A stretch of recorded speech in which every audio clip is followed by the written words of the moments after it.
Picture this. It's a cool, crisp morning. The sun rising in the east paints a picture across the sky that no mere lens could capture.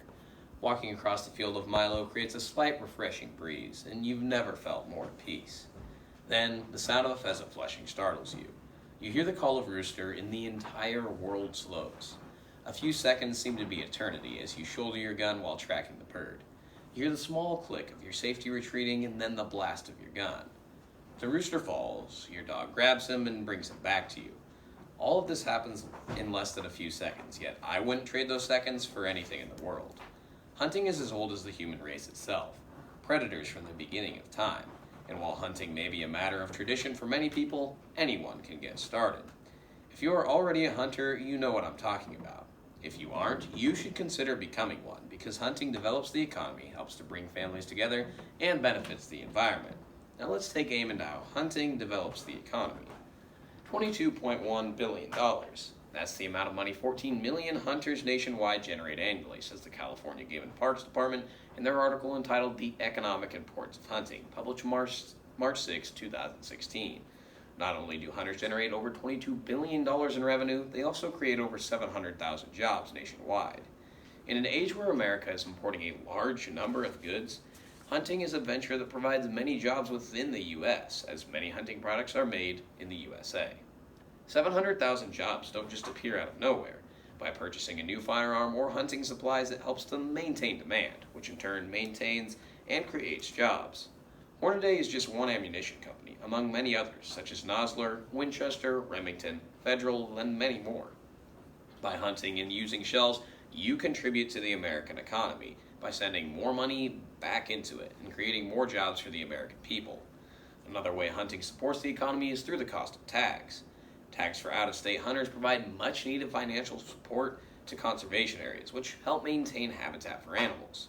Companies such as Cabela's, Bass Pro, and Gander Mountain all contribute a certain amount of their sales to help conservation efforts. The more money contributed to conservation effort means less money from taxpayers.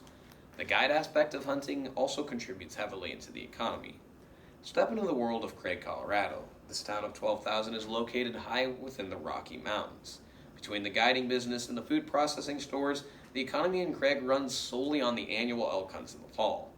Now that we've seen how hunting develops the economy, let's shoot into yet another reason that you should hunt. Let me ask you a question. How many of you actually sat down last night and enjoyed a family dinner? For many people, the answer is no. Dinner, a fundamental aspect of many families, has taken a backseat in today's society. One way to bring your family back together is through hunting.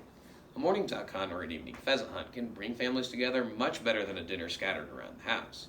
Personally, I was able to experience a great hunting challenge when we made the trek to Myrna, Nebraska to chase Merriam turkeys. It was a long drive out there and an equally long hunt, but every moment was worth it. It allowed me to have time with my family that would have never happened if not for hunting. Experiences like these are what help to bring families back together. Just look to Field and Stream's book, The Best American Hunting Stories. It includes various stories from years past of family hunts. Hunts that are in groups are not only a good time, but it's also a great way to bond and learn more about each other. While your family may be reluctant to enjoy a family dinner, it's a lot easier to gather up the family after a good hunt. From traveling to the hunt to cooking the game you track down, hunting is a wholesome activity that is not only fun, but brings people together no matter their situation. Now that you've learned how beneficial hunting is for the economy and how it can bring your family together, let's find out how beneficial hunting is for the environment. In 1973, there were approximately 450,000 deer in the state of Nebraska. In 1974, that number dropped to 75,000. Why did the deer population drop almost 300,000 in number? From 1968 to 1974, there was a limit imposed on the number of white-tailed deer tags sold. Without hunters to maintain the population, the deer quickly rose to numbers that were simply too high for the habitat available. Chronic wasting disease had set in on the deer. The disease is always fatal to both deer and elk. Hunting may have prevented the spread of this disease. Another case of hunters helping to save a species is the snow goose.